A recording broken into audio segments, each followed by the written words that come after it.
여러분들은 친구하면 어떤 생각이 떠오르십니까? 어떤 이미지가 떠오르십니까? 아니면 어떤 감정이나 어떤 느낌이 조금 떠오르십니까? 제 개인적으로 말씀을 좀 드리면 저는 친구라고 하면 어렸을 때부터 같이 지냈던 그런 친구들이 생각이 납니다. 특히 아주 어렸을 때 제가 옛날에 살던 동네가 좀 많이 생각나는데 그 골목길 그림을 한번 준비했거든요. 제가 살았던 이 동네에 사실 거리부로 그 골목길까지 들어갈 수는 없어가지고 저기 분홍 색깔 뭔가 보이는 그 골목길로 들어가는 곳이 약간 응답하라 1988 같은 느낌의 그런 지역으로서 아주 옛날 느낌이 나는 동네인데 거기서 막 뻑치기 하고 막 공기팡 하고 유희왕 카드 하고 뭔가 어렸을 때 놀았던 생각들이 친구 하면은 제일 먼저 떠오르는 그림이 저 그림입니다. 그 다음에는 저는 친구 하면은 교회 친구들이 생각이 나요. 교회 친구들이고 혹시 여기 어딘지 아시지 않을까 싶은데 청화공관입니다. 그러니까 제가 인천 사람인데 제 친구들이 저를 보려고 여기 또 시흥까지 와가지고 교제도 하고 만나는 친구들입니다. 그러니까 이 친구들은 제가 있었을 때 어렸을 때부터 아주 친하게 지냈고 재밌게 지냈고 함께 했던 친구 하면 떠오르는 사람 중에 저런 친구들이 있다. 분명히 여기 2명밖에 없지만 친구가 더 많이 있습니다. 세 번째는요, 저는 초등학교, 중학교, 이 고등학교 친구들보다는 이 대학교 친구들이 많이 생각이 납니다. 저기 있는 친구들이 다 교회에서 전도사님들이에요. 다 전도사님들인데 이 신학과 동기들, 그래서 같이 막 뭐 수업도 듣고 가끔은 뭐 땡땡이도 치고 뭐 놀러도 다니고 같이 공부도 했고 했던 친구들 좀 많이 생각나고 또 제가 학교 다니면서 동아리를 했었기 때문에 그 동아리 친구들도 사실 생각이 많이 납니다. 선후배도 생각이 나고 기수들도 생각이 많이 나는데 생각이 많이 납니다. 네, 생각이 많이 나요. 그런데 그런 어쨌든 친구에 대해서 이렇게 이야기를 할 때 과거의 그런 기억들이나 추억들이 생각이 나고 또 저와 관계를 맺었던 사람들이 생각이 나고 그 사람들과 있었던 뭔가 이야기들, 재밌는 에피소드들이 생각이 나곤 합니다. 그런데 제가 요즘에 이 나이를 많이 먹진 않았지만 시간이 흐르면서 친구라는 단어를 생각했을 때 떠오르는 생각이 하나 있습니다. 그게 무엇이냐면 저의 부족함이 떠오르요. 친구 앞에서 있던 저의 부족함, 저의 연약함이 떠오른다라는 것입니다. 왜냐하면 예전에 저는 굉장히 뭔가 미성숙한 사람, 뭐 다 미성숙하고 다 부족하겠지만 뭔가 미성숙한 사람의 모습, 그래서 타인을 배려할 줄도 몰랐고 뭔가 상대방의 입장보다는 나의 생각대로 그냥 내 마음대로 하려고 했었던 것도 있었고 뭔가 내가 책임의식이 조금 부족했었던 것 같다, 이런 것도 있었던 것 같습니다. 그러니까 여러 가지 저의 부족한 모습이 있었다라는 것이죠. 그러니까 그런 게 막 생각이 나니까 친구 하면은 막 그런 게 생각나니까 그 친구들이 나에게 했던 행동들, 나에게 했던 모습들, 그러니까 부족하고 미성숙하고 그럼에도 불구하고 나를 품어줬던 그 친구들, 내가 그렇게 미성숙하지만 나와 친구를 해주고 나와 함께 관계를 맺고 지금까지도 나와 교제를 할 수 있는 그 친구들과 내가 관계를 맺을 수 있다라는 것이 엄청난 일이구나라는 생각이 많이 들었습니다. 그래서 그들이 나에게 했던 행동의 모습을 어떻게 말할 수 있을까? 어떻게 표현해 볼 수 있을까? 고민을 해봤는데 저는 이런 결론에 이르게 되었습니다. 바로 사랑이라고 말이죠. 사랑. 그 친구들이 해줬던 게 나한테 사랑이었구나라는 저는 결론에 도달하게 되었습니다. 뭐 분명히 그들이 저한테 사랑한다 말했던 기억은 없어요. 분명히 없는데 그들이 나에게 그렇게 미성숙한 나에게 행동해 준 게, 그렇게 나를 친구로 품어준 게 사랑이더라라고 하는 것입니다. 그러니까 나는 나의 자기 중심성과 뭔가 이기적인 마음으로 누군가에게 상처를 주거나 또 책임감 없는 행동을 통해 그 사람을 막 답답하게 하고 막 열받게 하고 막 이런 모습도 있고, 그럼 그 친구들이 분명히 저를 욕도 하고 뭐라 하기도 하지만 결국에는 어떻게 해줬습니까? 끝까지 그것을 참아주고 이해해주고 용납해주고 품어주고 결국에는 끝까지 친구로 지낼 수 있었던 것이 그 사람들이 나에게 베푼 사랑이었구나라는 것이죠. 여러분들 사회생활 해보시면서 또 인간관계를 해보시면서 내가 마음에 들지 않는 사람, 이상한 사람 있으면 어떻게 합니까? 사실 저는 요새는 나이 먹고 나니까 이렇게 끊어버리더라고요. 이 사람 좀 이상해. 적당히 거리를 둬야지. 아, 이 사람 좀 그래. 내가 뭘 좀 멀리 둬야지. 이러는데 그 친구들은 그럼에도 불구하고 끝까지 품어줬다라는 것입니다. 여러분, 사랑은 오래 참고 온유한 것이라고 말하는데 그들이 나에게 했던 행동이 오래 참고 품어주었다라는 것이죠. 여러분, 사랑은 허다한 죄를 덮는다고 말하는데 그런 사랑으로 말미암아 나의 이 연약함을 품어주고 끝까지, 지금까지 나의 친구가 되어주었다라고 하는 것입니다. 여러분, 결국 제가 지금 그들과 끝까지 친구로 남을 수 있었던 이유가 무엇이겠습니까? 그들의 사랑 때문이다라고 하는 것이죠.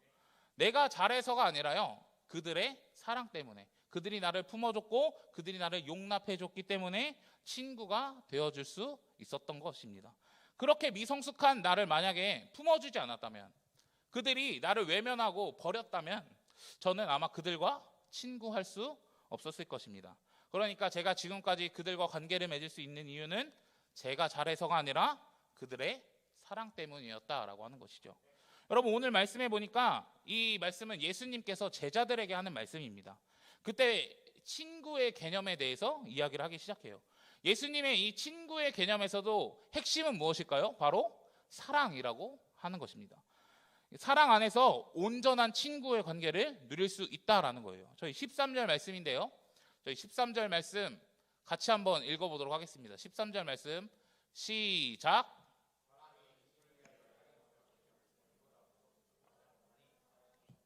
한 번만 더 읽겠습니다. 시작. 사람이 친구를 위하여 자기 목숨을 버리면 이보다 더 큰 사랑이 없나니. 아멘. 여러분, 사람이 이 친구를 위하여 목숨을 버리면 이것보다 더 큰 사랑은 없다라고 이야기하고 있습니다. 여러분, 그럼 이 말을 이렇게 표현해 볼 수 있을 것 같아요. PPT 한 장 넘겨주시면 이렇게 표현해 볼 수 있을 것 같습니다. 가장 큰 사랑을 받는 친구는 그 사람의 친구다라고 이야기할 수 있다라는 거예요.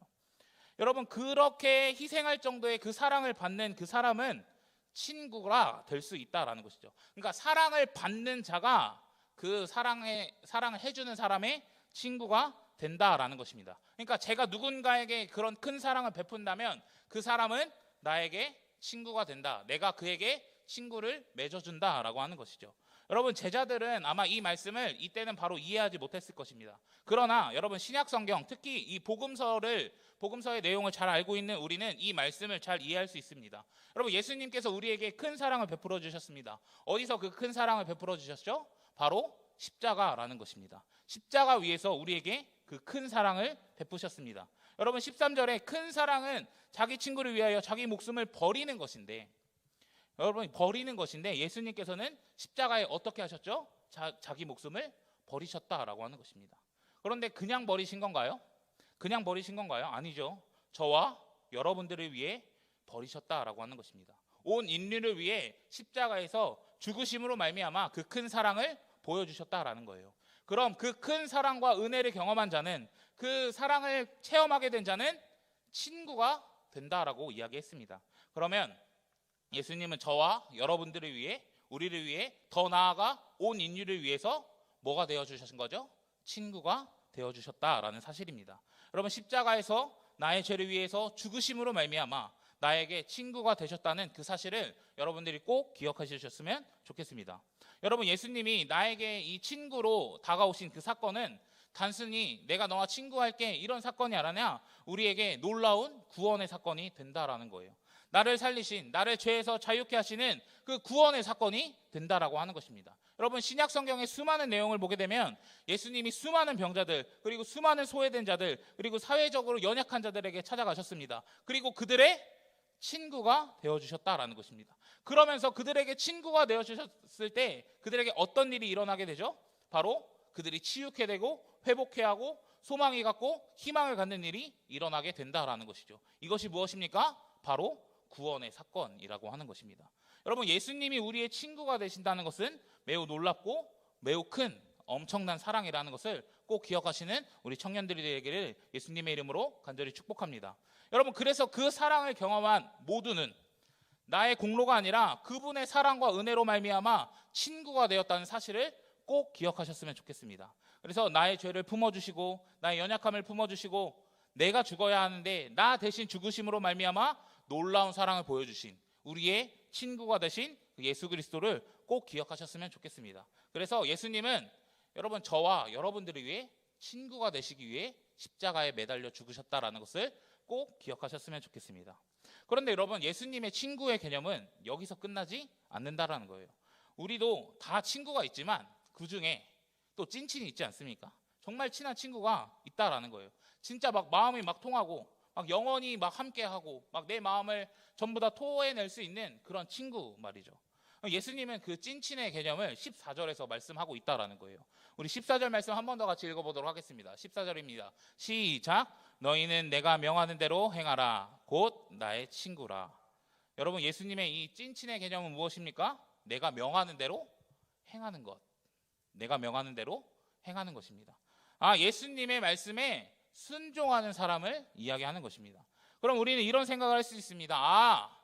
율법적으로 무언가 하는 것이, 율법적으로 말씀의 행위를 지키는 것이 예수님과 찐친이 되는 것이구나 라고 생각할 수도 있습니다. 그런데 여러분 이 말씀은 율법을 지키고 너네가 율법으로 돌아가라는 그런 말씀이 아니라는 거예요.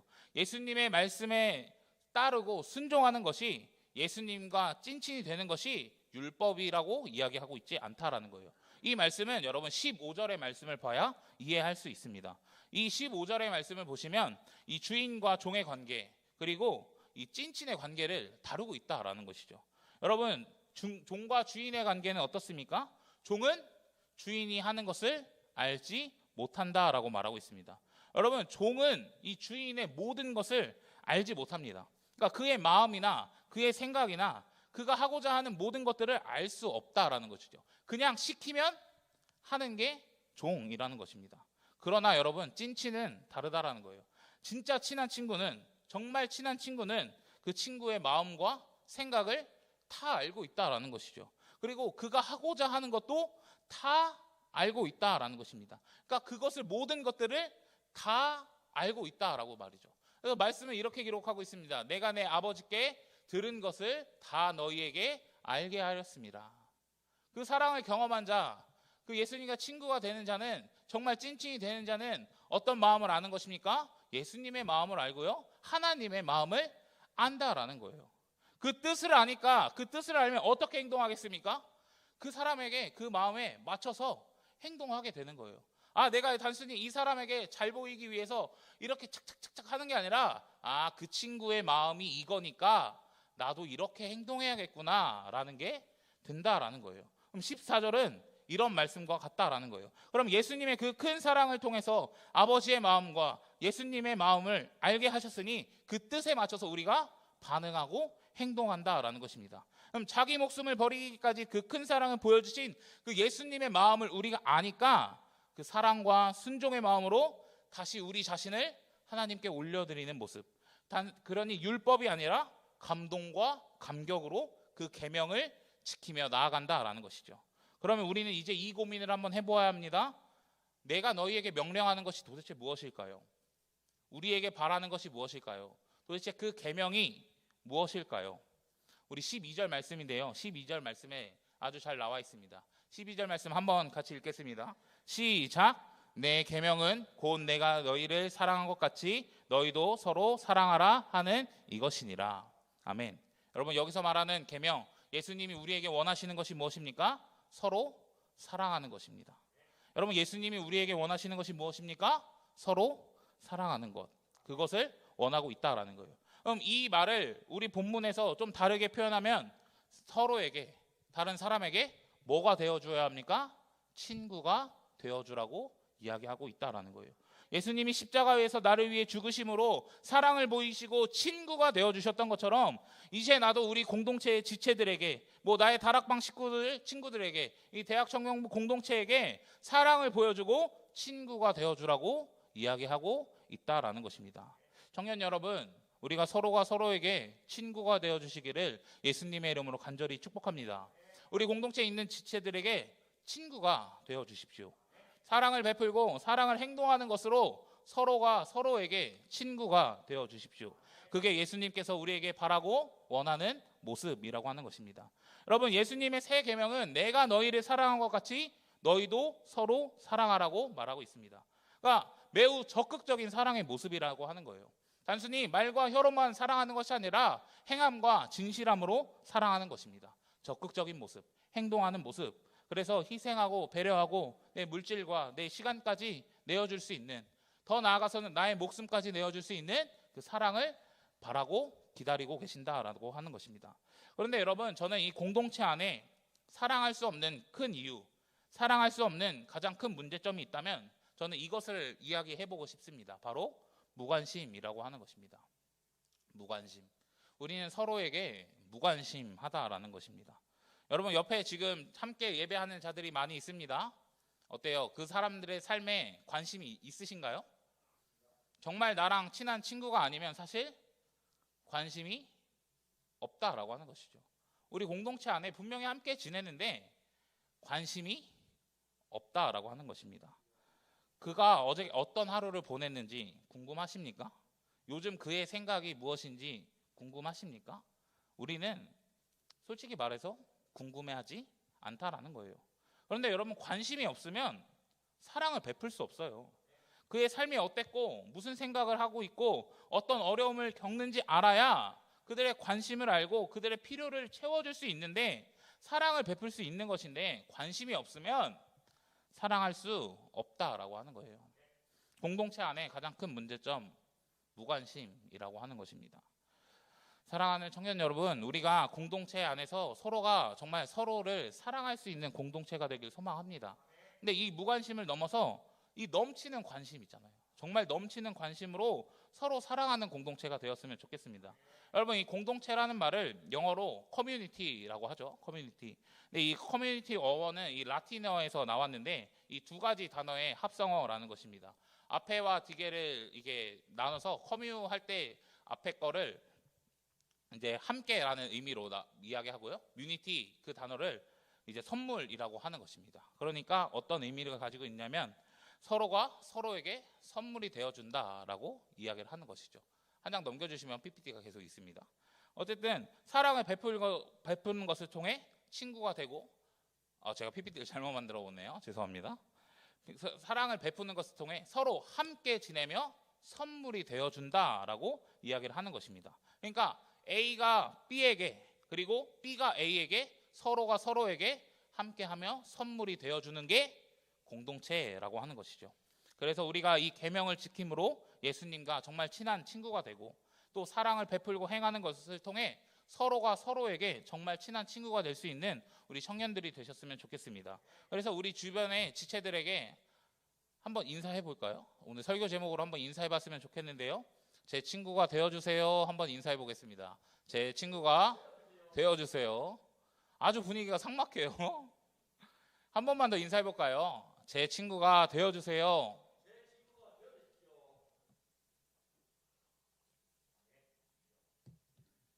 여러분, 저도 개인적으로 바라고 소망하는 것이 있다면 여러분들과 친구가 되고 싶습니다. 정말 친구가 되고 싶습니다. 뭐 맘먹고 그런 뭐 야야거리면서 그런 친구를 말하는 것이 아니라 정말 오늘 예수님께서 말씀하신 그 사랑의 관계가 되었으면 좋겠습니다. 제가 여러분들에게 해줄 수 있는 뭔가 사랑은 사실 많이 있다고 생각하진 않습니다. 그러나 제가 목회자로서 제가 저의 최선의 노력을 다해서 할 수 있는 것은 말씀을 정말 준비해서 먹이는 일, 뭐 그리고 저의 시간과 물질을 내어주는 일, 그리고 다른 건 못해도 듣는 것 정도는 할 수 있거든요. 뭐 듣는 것 정도 등등 뭐 할 수 있는 게 많지는 않지만 제가 할 수 있는 노력을 해보려고 합니다. 그래서 사랑을 베품으로 말미암아 서로 친구가 되었으면 좋겠습니다. 여러분, 다들 뭐 저를 알지도 못하고 다들 뭐 저 연락처도 없고 그러시겠지만 제 카톡에 보면 카톡 배경 화면에 꽤 오랫동안 해놨던 그 이미지와 문구가 있습니다. 그것을 저의 사역의 모토로 좀 삼고 있는데요. 그 사진에는 이런 글귀가 담겨져 있습니다. 잘하려 하지 말고 사랑하려 하십시오. 잘하려 하기보다 사랑하려 할 때 진정한 성과를 창출할 수 있습니다. 라는 글귀가 적혀져 있습니다. 이게 제 사역의 모토로 삼고 있는 것입니다. 저는 잘하고 싶습니다. 목회자로서 뭔가 성공한 그런 것을 꿈꾸고, 제가 담임 목사님께도 농담으로 말씀드리지만 저는 꼭 대형교회 부임할 겁니다 라고 하면서 항상 이야기해요. 그러니까 저는 약간 성공, 이런 창출, 뭔가를 한번 해보고 싶다라는 욕심이 있습니다. 그런데 그게 나의 의로, 뭔가 나의 능으로 하는 것이 아니라 이렇게 하면 하나님께서 채워주시겠구나 하는 것이 있어요. 그게 사랑할 때라는 것입니다. 사랑할 때 내가 잘하려고 그냥 어떻게 하는 것보다 사랑하려 할 때 진정한 성과를 창출할 수 있겠다라는 것이죠. 그게 뭐 아까 제가 말했던 뭔가 부흥하고 성장하고 제가 뭐 대형교회 가고 뭐 이런 거 말고요. 그런 것보다는 정말 한 영혼이 살아나는 일, 정말 그 한 영혼이 변화되는 일, 정말 그 한 영혼이 예수님을 만나고 그 복음의 능력을 경험하는 그런 성과가 우리 공동체 안에 일어나기를 예수님의 이름으로 간절히 축복합니다. 그래서 친구가 되어주십시오. 그래서 사랑을 베풀려고 할 때 너무 거절하지 마시고 나랑 친구가 되고 싶으신가 보다 하면서 기쁘게 받아주셨으면 좋겠습니다. 그래서 저 또한 이 예수님의 계명을 지킴으로 말미암아 먼저는 예수님과 친구가 되고 여러분들과 친구가 되는 공동체의 생활이 되었으면 좋겠습니다. 여러분, 설교를 정리하겠습니다. 여러분, 예수님이 우리를 위해 이 땅에 오시고 십자가에 달리신 것은 친구를 만들기 위해, 여러분들과 친구하기 위해 이 땅에 오신 것이라는 것을 꼭 기억하셨으면 좋겠습니다. 그래서 그 큰 사랑을 통해 우리에게 친구로 다가오셨다라는 것이죠. 그래서 우리에게 그 친구가 되어주신 그 사건이 놀라운 복음의 사건임을 여러분 굳게 믿으시고 예수님을 친구로 삼으시는 우리 청년분들이 되셨으면 좋겠습니다. 우리가 공교롭게도 이 대림절 기간을 보내고 있습니다. 이 대림절 기간을 보내고 성탄을 기다리고 있다라는 거예요. 여러분, 근데 성탄의 정신은 이 사랑과 헌신, 나눔에 있습니다. 왜 그럴까요? 예수님께서 이 땅에 오신 것이 그리고 사랑이고 헌신이고 나눔이기 때문입니다. 결국 자신을 내어줌으로 큰 사랑을 보이며 친구가 되어주셨기 때문이라는 것이죠. 더 나아가 이제 그 놀라운 사건이 여러분들 믿어지시고 감동이 되신다면 이제는 우리가 그분의 뜻과 마음을 알아 이 계명을 지키는 일, 즉 서로를 사랑하는 청년 공동체가 되기를 간절히 소망합니다. 한 명도 소외되지 말고요. 무관심 속에서 그냥 외면되지 말고요. 자신을 내어주는 공동체, 서로 사랑하는 공동체가 되었으면 좋겠습니다. 그래서 우리 모두가 이 사랑함을 통해서 먼저는 예수님과 정말 친한 친구가 되시고 그리고 서로가 서로에게 정말 친한 친구가 되기를 간절히 소망합니다. 더 나아가 간절히 원하는 것은 그 사랑을 통해 이 공동체 안에 들어오는 모든 영혼이 한 영혼도 빠지지 말고 그 영혼이 변화되는 일, 이 평안과 참된 안식을 누리는 일, 참된 복음과 진정한 그리스도인의 우정을 경험하는 우리 청년 공동체가 되기를 예수님의 이름으로 간절히 축복합니다.